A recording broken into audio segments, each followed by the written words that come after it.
Hey guys, welcome to the 103rd C# tutorial that I'm making for the new Boston. And in this tutorial, I'm going to be showing you how to access every control in your form.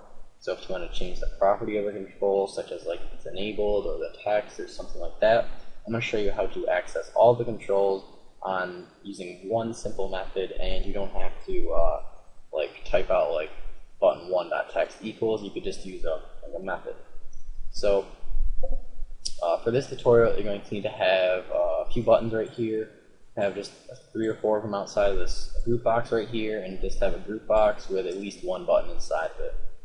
So once you have all that in your form, just go ahead and double click on this click me button.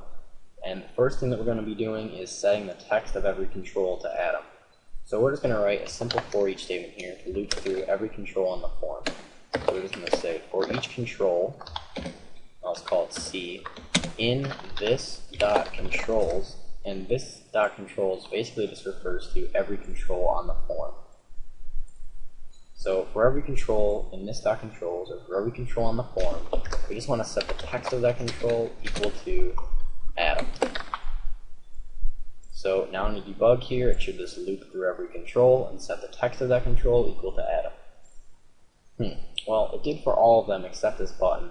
And that's because this button is inside of this group box. We never told it to access this button. We just told it to access all the controls on the form.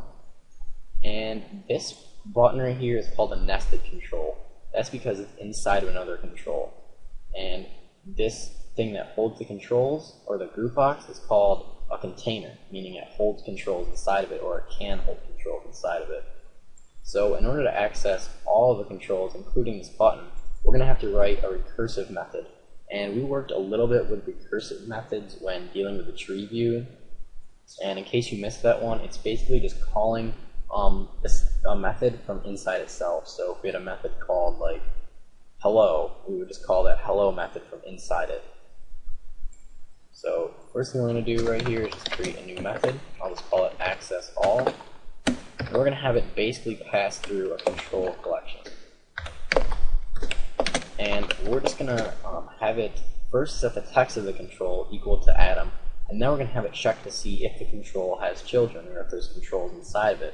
And if there are, then we'll just recall this method so we can set all of those controls equal, or the text of all those controls equal to Atom. So let's just copy this for each statement because we're going to need it. So for each control in the control collection, we're just going to set the text equal to Atom.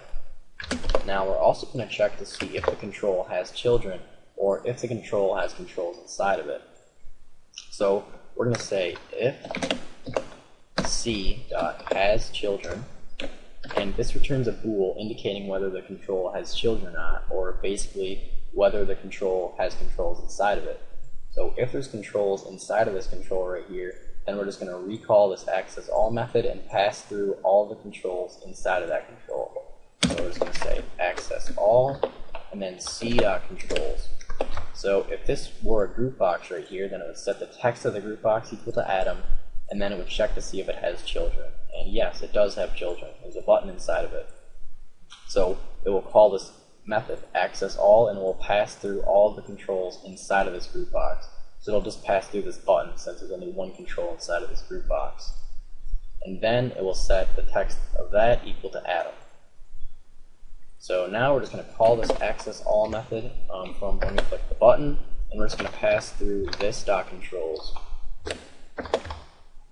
So now when we debug here and click this button, the text of all of these controls, including this button right here, should be changed to Atom.